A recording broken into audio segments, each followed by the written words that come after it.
آپ صلی اللہ تعالیٰ علیہ وسلم نے فرمایا، میری امت کا سب سے غریب آدمی کون ہے؟ کہا کہ جس کے پاس پیسے نہ ہوں۔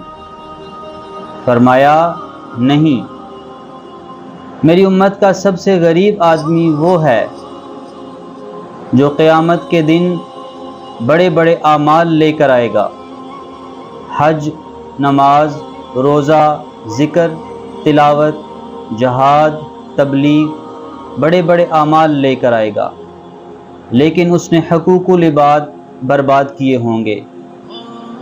کسی کو گالی دی ہوگی، کسی کو برا بلا کہا ہوگا، کسی کو تھپڑ مارا ہوگا، کسی کی زمین پر قبضہ کیا ہوگا، کسی کے گھر پر قبضہ کیا ہوگا، کسی پر جھوٹا کیس کیا ہوگا، جھوٹی گواہی دی ہوگی، تو وہ یا اس نے اپنے نوکر کو مارا ہوگا، نوکرانی کو مارا ہوگا، تو قیامت والے دن وہ سب آ جائیں گے، فرمائیں گے یا اللہ ہمارا حق۔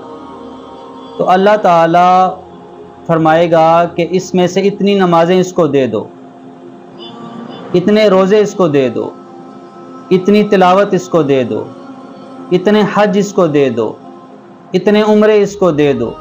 وہ مائنس ہوتے ہوتے ہوتے ہوتے وہ زیرو ہو جائیں گے۔